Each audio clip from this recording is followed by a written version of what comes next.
आता तुमच्या मैत्रिणीने तुम्हाला स्पर्श केला तर तो तुम्हाला वाईट वाटत नाही किंवा त्याच्यात काही वेगळं आहे असं वाटत नाही. जेव्हा मैत्रिणी येऊन तुम्हाला टाळी देते किंवा हक करते त्याच्यात तुम्हाला वेगळं वाटतंय का?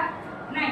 पण तेच जर समजा एका अनोळखी व्यक्तीने जर तुम्हाला तसं केलं तर तुम्हाला त्याच वेळेमध्ये त्या स्पर्शामध्ये वेगळं फील होते की नाही? तुम्हाला लक्षात येते ना की हा स्पर्श कसा आहे, चांगला आहे, वाईट आहे. एक व्यक्तीकडे आपण उदाहरण घेऊ.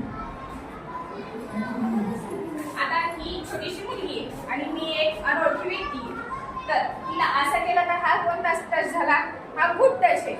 पण तिला जर असं केलं तर हा कोणता टच झाला? बॅड आहे. एवढं तर तुम्हाला कळते की नाही? हा, जर पाठीवर शाबासकीची थाप दिली तर कोणता टच होतो? गुड टच होतो. पण पाठीवर असं हात फिरवत राहिला तर हा कोणता टच होतो? बॅड टच होतो. होतं की नाही? एवढं तुम्हाला समजते ना? तर जर तुम्हाला कोणी बॅड टच करू लागलं, शाळेत असताल तर शाळेतल्या मॅडमला सांगायचं, ट्युशन मध्ये असतात तर ट्युशनच्या मॅडमला, सरांना सांगायचं. आणि सगळ्यात महत्त्वाचं कराटे क्लास लावायचे, म्हणजे कोणाच्याही मदतीची गरज पडणार. तुम्हाला तुमचे 2 हात करता आले पाहिजेत. तुम्ही कुठेही असलात तरी तुम्हाला तुमचं स्वतःचं संरक्षण करता आलं पाहिजे. यासाठी तुम्हाला प्रत्येक वेळेस प्रत्येक ठिकाणी सगळेजण अवेलेबल राहतील का? आता शाळेत असतात तर तुम्हाला सगळ्या मॅडम अवेलेबल राहतील. ट्युशन मध्ये असतात तर हे गाव आहे आपल्या इथं अवेलेबल राहतील. पण जर एखादी एक्झाम द्यायला तुम्ही दुसऱ्या गावाला गेलात तिथं तुमच्या ओळखीचे राहतील का?